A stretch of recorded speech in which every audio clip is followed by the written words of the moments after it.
I'm out in the middle of nowhere in British Columbia, and I've been talking about doing this for years. I've been wanting to buy land for before I even got into farming, and the reason I got into urban farming was because I had no means to buy land at the time.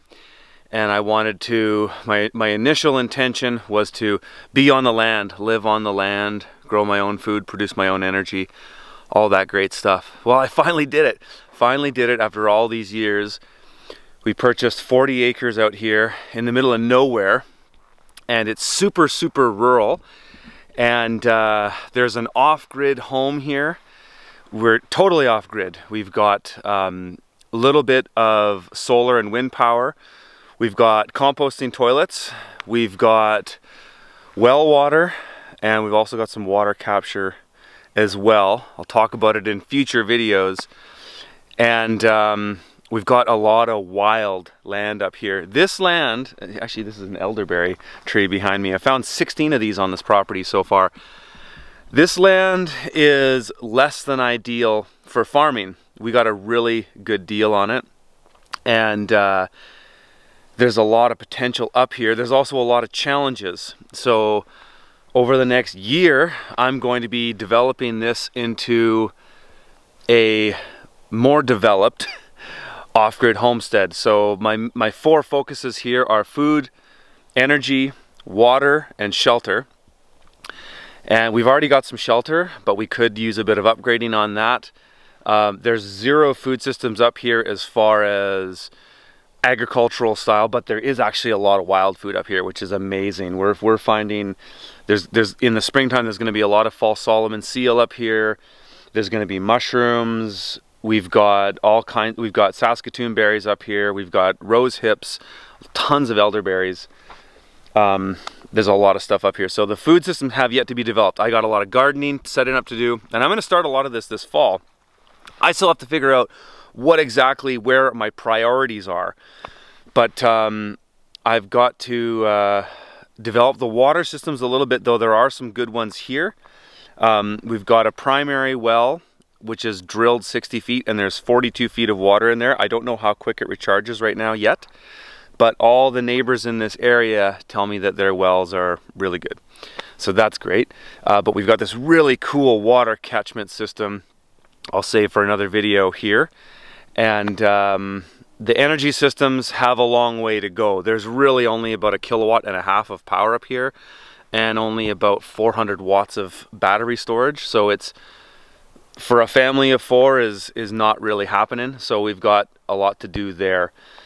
And so over the next little while, I'm going to be vlogging all this at FromTheField.tv and taking people through what my process is going to be. I feel like I have been preparing for this moment for the last 10 years.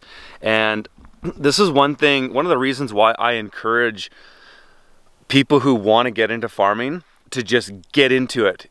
Doesn't matter if you own the land or not. And where this has helped me is because I haven't owned land, except I have a mortgage on my home in Kelowna. This land we bought in cash because it was cheap, and it obviously needs a lot of work. But the reason I encourage people to get into farming, even if they don't own land, is you can build that skill base. I've talked about all these other forms of capital you can build, right? And so I've built social capital, relationships that have leveraged all kinds of opportunities in my life. I've built my knowledge base. I've built my resource base. I've built some capital over this time by getting all these things rolling. So now, after 10 years of farming and consulting and doing all these things, now I've got an opportunity to do it for myself. And it's taken a lot of time, but I'm glad that I did everything I did to get here. I have no regrets.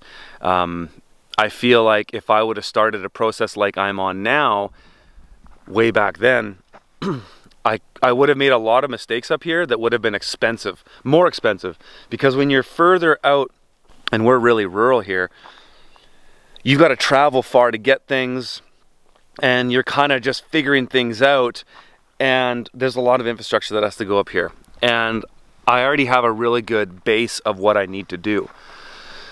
And so what's going to be happening over the next, I guess before the winter comes, before the snow comes, we're in a colder climate here. We're high elevation. We're probably a zone 5. My home in downtown Kelowna is a zone 6B, so we're probably a zone 5. We're high elevation, but we're on this incredible southeast facing slope.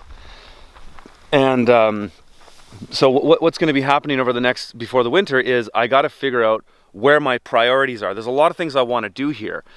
Set up gardens. I need to have a higher elevation water tank that's a holding tank so that I can water the orchard and farming stuff I'm going to put in here.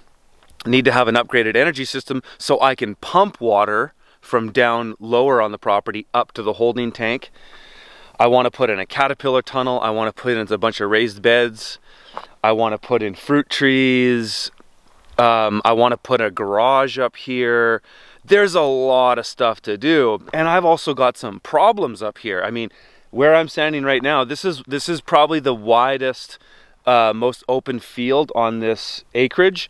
So out of 40 acres,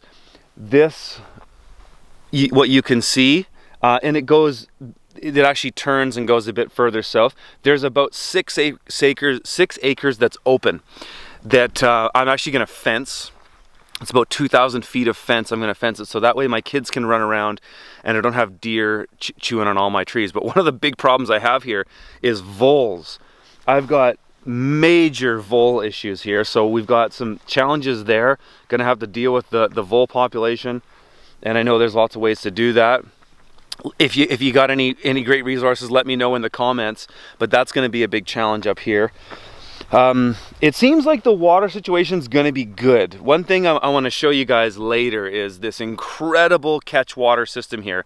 It's a watershed, and it's also literally a water shed. So there's this amazing catchment area here where most of this land part of our land is actually on a mountain ridge. And so part of this ridge comes down mostly southeast, but then there's this part where it dips down and there's a natural bowl, and there's already a pond there. It's dried up right now, but there's a place where the water has nowhere else to go. And one thing I've been doing over the last few days up here is walking around this property and really getting to know the land. I'm making notes. When I get to a place, I fly my drone up, and I'm doing a lot of surveying. And this natural catchment area is incredible. And it's also, the previous owners built this watershed where they took that natural watershed and then excavated a small part of it, which is actually not even the lowest point of it, which is interesting that they did it there, but excavated it, they put some gravel in there, they put a culvert that goes 8 feet down, and then they built an 8 by 8 by 20 foot concrete cistern there and put a little shed on top of it. And in the springtime, when the snow melts, that culvert continuously fills up, the sediment goes to the bottom, then he would pump that water into the watershed, the concrete cistern essentially. So it's a really neat system, but there's also another well, and that's the one I was mentioning earlier. And so the water in the watershed right now looks like it's almost enough. Well, it's definitely enough for a couple to live on through the year for just water for home usage. It's 10,000 US gallons. So it's like 39,000 liters or something like that. But for us, for a family of 4, there's no way it's enough. So I've got to devise a strategy in the next little while on how do I get more water in there throughout the year, and then how do I get water for my farming, which won't be commercial, but it'll be homestead farming, fairly large scale homestead farming. How do I get water? So my plan is to put about a 5,000 gallon holding tank because the elevation goes up past the house, about 15 to 20 feet above the house, and then pump water from the main well up there.